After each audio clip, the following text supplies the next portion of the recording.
A todos. En esta clase vamos a ver lo que sería la parte práctica de la materia Fundamentos de Edafología. Vamos a ver en forma conjunta el trabajo práctico 1, que corresponde a dos calicatas, donde vamos a ver la influencia del relieve como factor formador, y el trabajo práctico número 2, que corresponde a otra calicata, donde se ve más que nada la influencia del clima como factor formador de los suelos. Normalmente esto lo hacemos con salidas a campo, pero en esta oportunidad vamos a tener que recurrir a videos para mostrar cómo es la morfología de los perfiles que normalmente observamos. Muy bien. Empezando, ustedes saben ya que el suelo es un cuerpo natural independiente que tiene una morfología propia que deriva de los procesos pedogenéticos que resultan de la interacción de los factores pedogenéticos.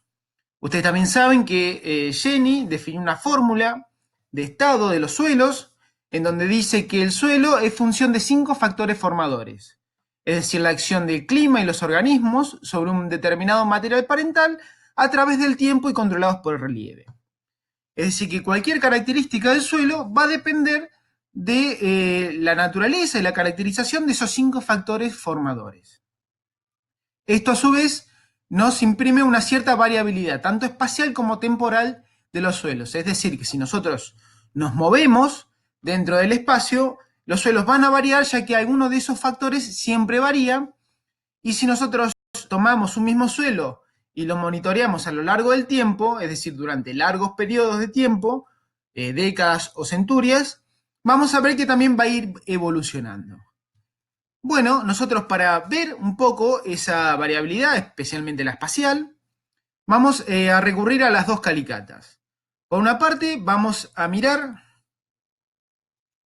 vamos a movernos dentro de la zona del sudoeste bonaerense, donde vamos a caracterizar en primera medida la parte de la geomorfología y el paisaje en el cual estamos enmarcados y nos movemos normalmente. Para eso, vamos a recurrir al Google Earth, y vamos a decir que dentro del sudoeste bonaerense, donde podemos ver las sierras de La Ventana y la ciudad de Bahía Blanca, estamos enmarcados dentro del dominio geomorfológico positivo de Ventaña. Es decir, que tenemos una influencia desde las sierras de La Ventana que abarca toda la región, y eso hace que el relieve sea un poco más elevado que en otras zonas que no tienen esa influencia. Si nosotros miramos un poco en más detalle, vemos que si hacemos un perfil de elevación desde las sierras hasta la ciudad de Bahía Blanca, vamos a ver que nos encontramos con diferentes paisajes. En principio tenemos un paisaje serrano, asociado bien a la formación orográfica, el cual tiene distintas estribaciones, donde vemos que hay sierras mayores, algunas sierras menores, y algunas situaciones planas que constituyen algunos valles interserranos o intermontanos, en uno de los cuales vamos a ver la calicata de las vertientes, que es la que va a describir Pablo junto a Luciano y que representa el ambiente de las sierras de La Ventana. Luego tenemos un pedemonte, que es una zona de menor pendiente, donde vamos a ver que ahí ya se empiezan a formar suelos. En las sierras propiamente dichas dominan los procesos erosivos, es un relieve muy pronunciado donde tenemos mucha pendiente y nos llega a acumularse material en forma estable para formar un suelo. Así que ahí no vamos a encontrar suelo, sino más bien rocosidad y demasiada pedregosidad.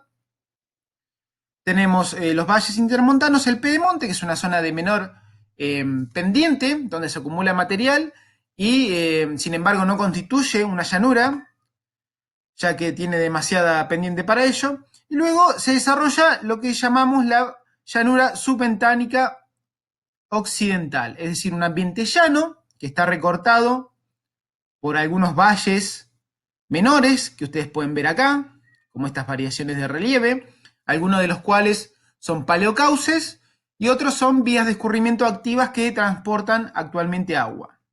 Entonces, bueno, nosotros nos vamos a estar moviendo en las calicatas que vamos a ver en la influencia de relieve, nos vamos a estar moviendo en la parte distal de esta llanura, es decir, más o menos en la zona de Bahía Blanca por acá, es decir, en esta parte de la llanura, la parte distal más próxima al mar, y en el ambiente serrano en cuanto a la calicata de las vertientes, en la calicata que va a describir Pablo.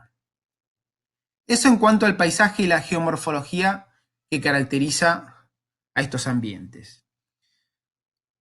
Si nosotros hacemos un poco más de zoom y queremos ver más en detalle cómo va a ser el paisaje local de las dos calicatas, donde vamos a ver la influencia del relieve como factor formador, vemos que si nosotros nos movemos dentro del campus universitario, que sería esta parte de acá, todo este predio grande de acá, acá estaría el departamento de agronomía, hacemos una línea, un perfil de elevación del valle del arroyo Napostá y podemos ver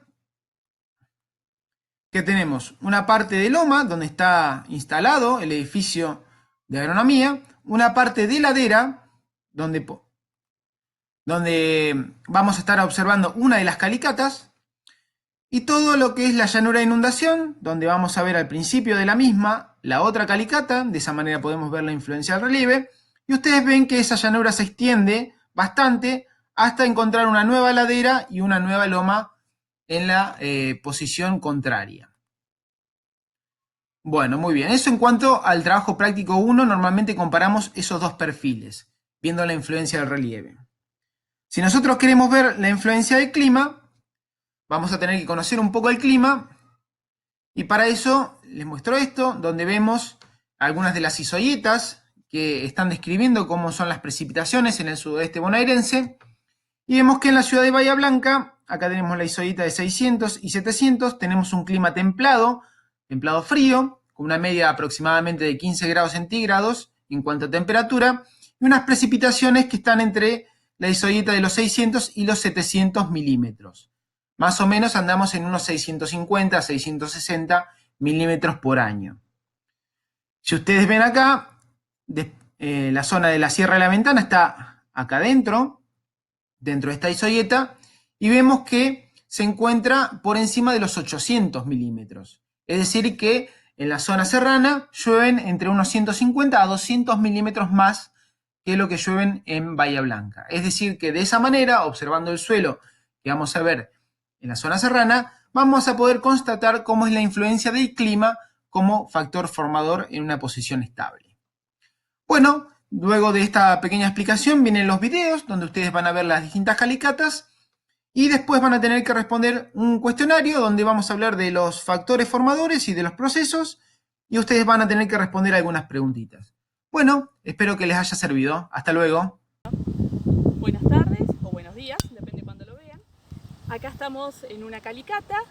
Como verán, estamos ubicados en una situación donde hay vegetación natural, ¿sí? Tenemos olivillo, tenemos alguna vegetación arbustiva.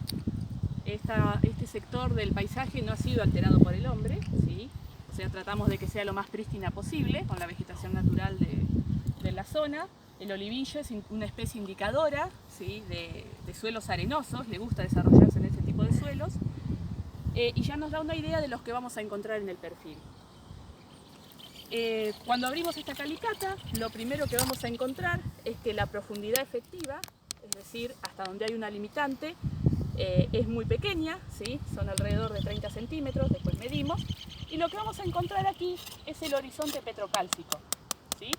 Este horizonte es una limitante efectiva, una limitante de la profundidad efectiva que vamos a encontrar en toda la región, y que lo que hace es disminuir el volumen a explorar por las raíces, ¿sí? Vamos a tener menor lugar para que se desarrollen las raíces y además menor volumen de suelo disponible para acumular agua. Cuanto más cercano esté este horizonte a la superficie del suelo, la limitante va a ser mayor. Este horizonte tiene un nombre, según el sistema ABC que se utiliza para clasificar los suelos, y se lo llama 2CKM. El 2 quiere decir que es mucho más viejo, ¿sí? de todo el material que está por encima, y la K quiere decir que tiene carbonato de calcio, y la M que ese carbonato de calcio está cementado. Es decir, que es un horizonte endurecido con carbonato de calcio y que constituye una limitante permanente para las plantas. Por encima de ese horizonte petrocálcico, que constituye una discontinuidad litológica, por eso tiene el 2, se deposita un paquete de sedimentos de origen eólico y de textura gruesa, ¿sí? Es textura arenosa franca. Como ustedes ven, no tiene estructura, casi no hay agregados, se vuela, ¿sí? Acá ya empezamos a ver una de las limitantes, que es muy susceptible a la erosión eólica. Es un perfil muy poco desarrollado, tenemos por encima un horizonte A muy poco expresado, ¿sí? Donde hay mayor contenido de raíces, más desarrollo de raíces de las plantas, es un poquito más oscuro, el contenido de materia orgánica es muy escaso, y la estructura, que es en bloques, es muy débil, es decir que con una leve presión de los dedos se me rompe. Por debajo de ese horizonte A tenemos ya el material parental, el horizonte C, y por debajo la tosca, es decir que la secuencia es muy simple, secuencia A, C, 2CKM. Les voy a mostrar, porque dentro del perfil no se ve bien, pero el horizonte A y el horizonte C están lavados, quiere decir que no tienen carbonato de calcio, no reacciona el ácido clorhídrico, y por debajo la tosca que reacciona. Les voy a mostrar el carbonato de calcio que está en la masa del suelo, en contacto con el ácido clorhídrico produce efervescencia. ¿Sí? A mayor contenido de carbonato de calcio, la reacción es más intensa. Este suelo está ubicado en una geoforma, volvemos para adelante, estamos en una ladera, en posición de ladera, ¿sí? Es un relieve inclinado. Hoy vamos a ver el suelo que está ubicado aquí en la ladera, que es un relieve inclinado, por lo tanto va a tener susceptibilidad a la erosión hídrica, ¿sí? Cuanto mayor sea la longitud de la pendiente y mayor el gradiente, mayor va a ser la susceptibilidad a la erosión hídrica, ¿sí? Porque el agua corre más rápido y en mayor volumen. Y el otro suelo que vamos a ver está en la llanura de inundación, ¿sí? Que está en un relieve subnormal, hacia el lado del arroyo.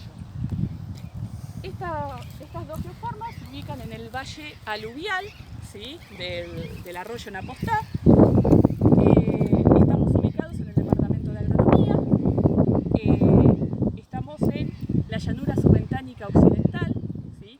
Que es una extensa llanura que se extiende desde Sierra de la Ventana hasta donde donde termina Bahía, que cae al mar, ¿sí? Esa extensa llanura tiene una pendiente regional baja. En la zona hay muchas laderas, ¿sí? Y llanuras de inundación, es un relieve ondulado con algunos cauces que en la actualidad transportan agua, como es el caso del arroyo Napostá, y otros antiguos cauces que ya no transportan agua porque ya no es necesario drenar el sistema de Ventaña, que se llaman paleocauces. Es decir, que son antiguos cauces que están rellenos con material eólico, con sedimentos eólicos, y que constituyen los suelos más fértiles porque son los más profundos de la región.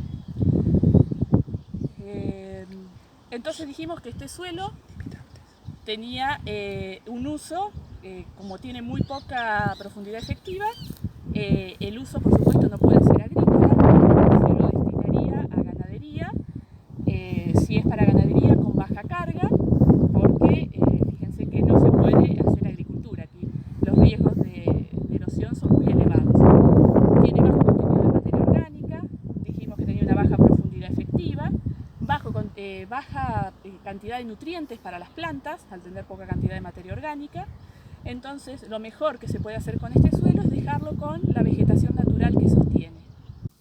Bueno, mi nombre es Maximiliano Garay y hoy vamos a ver uno de los suelos que pertenecen a la toposecuencia del arroyo Napostá. En este caso vamos a ver un suelo de la llanura de inundación. Es una situación baja, un relieve subnormal, donde vamos a ver que tenemos algunos materiales parentales del tipo aluvial, es decir, que los trajo el arroyo a medida que hubo algunas crecientes e inundaciones, y eso nos vamos a dar cuenta cuando veamos que hay diferente granulometría entre los distintos horizontes o capas.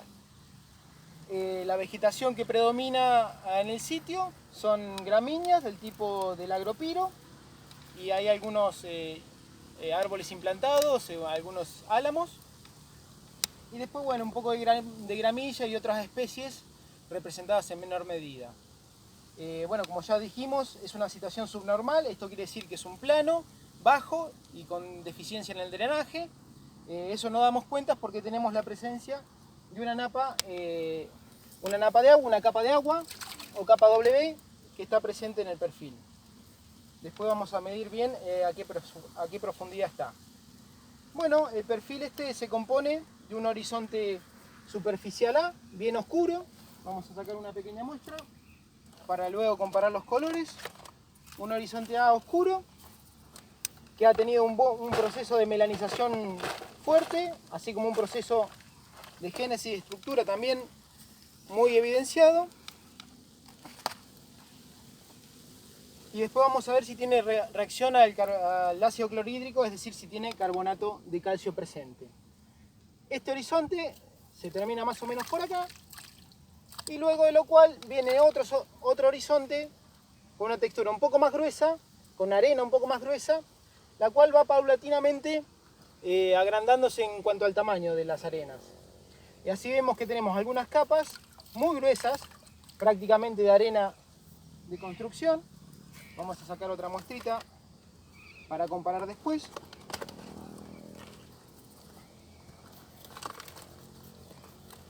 Que pertenece a un ciclo donde el arroyo creció con gran fuerza y trajo materiales gruesos.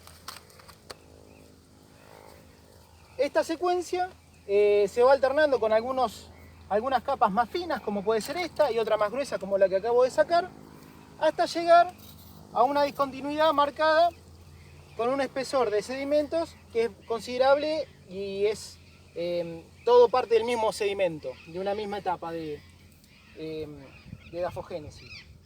Entonces a este lo habíamos llamado A, y a los subsiguientes, como son distintas granulometrías, es decir, tiene una discontinuidad, vamos a ponerle un número delante, va a ser un 2C, 2C1 y 3C2. Lo vamos a dividir en dos grandes secciones, una que tiene un material más o menos homogéneo, de una granulometría un poco más fina, y después por abajo hay una alternancia de capas que son diferentes, algunas más finas y otras muy gruesas, para luego llegar a un horizonte enterrado, es decir, un 4A B larga, que es de Barrier, que significa enterrado en inglés. Acá lo que vemos es un horizonte muy similar al superior, es decir, un horizonte A, también con una melanización marcada y una génesis de estructura muy marcada. Sacamos otra muestrita. Vamos a poner acá. Por debajo del mismo no tenemos una discontinuidad, pero sí tenemos un horizonte que se diferencia bastante en cuanto a su color. Son unos colores pardos grisáceos, muy característicos del fenómeno de gleisación. Este es otro proceso pedogenético que afecta a los sitios que tienen una capa de agua que fluctúa durante el año.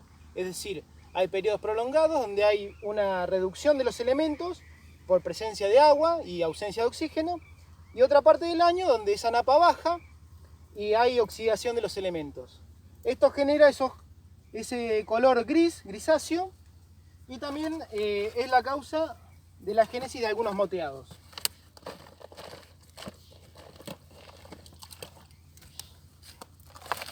Vamos a sacar por acá.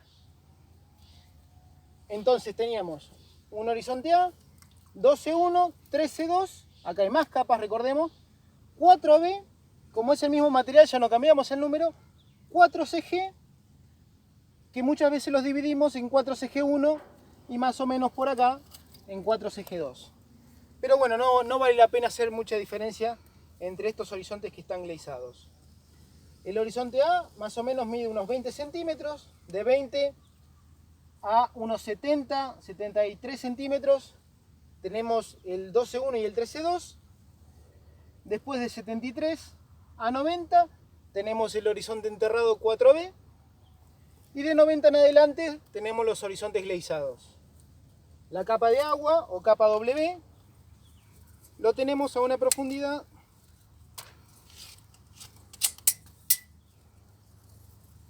de aproximadamente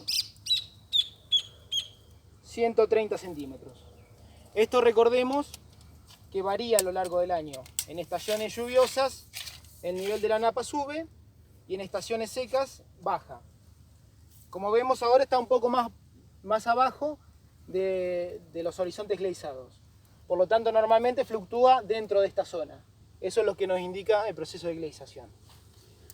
Otro proceso que todavía no mencionamos y que está presente en este perfil es el de reacción al ácido clorhídrico, es decir, hay un proceso que mantiene al carbonato dentro del perfil. Este proceso, contrario a lo que sucede en otros suelos donde no hay una napa fluctuante, se llama recarbonatación por ascenso de napa freática.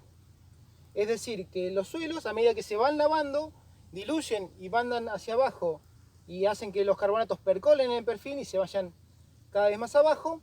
La napa, cuando sube, hace el efecto contrario, es decir, diluye todas las sales, entre ellas el carbonato, y la vuelve a subir hacia arriba. También vemos que hay signos de fluorescencias salinas, es decir, que también podemos mencionar un proceso de salinización. Y cuando tenemos estas condiciones también es común el proceso de sodificación. Entonces también lo podríamos poner como un proceso probable o posible para el cual tenemos que hacer algunas mediciones como pH o contenido de sodio. Porcentaje de sodio intercambiable. Bueno, acá entre las muestritas que sacamos se puede apreciar muy bien cómo es la alternancia de colores y de materiales. El horizonte A con muy buena estructura, muy buen color, un color oscuro, negro, con mucha materia orgánica. Una capa, un C, con un material de grano simple, sin estructura y muy grueso. Un material intermedio, este es el horizonte A enterrado, donde vemos que se parece mucho al original, Esto está indicando que hubo un periodo de estabilidad donde la vegetación se desarrolló y el proceso de melanización tuvo lugar, es decir, para eso se requiere tiempo. Es por eso que podemos decir que este fue un periodo de estabilidad, que además permitió desarrollar estos procesos pedogenéticos. Luego viene un periodo de inestabilidad que lo sepultó con estos materiales y este también. Este a su vez ya hace algún tiempo que está porque vemos que la melanización y la estructuración que tiene son muy marcadas. Y por último, el horizonte gleizado, que tiene un color mucho más grisáceo, un pardo grisáceo, respecto del anterior. Y por último, la capa de agua a 130 centímetros. Bueno, espero que les sirva. Hasta luego.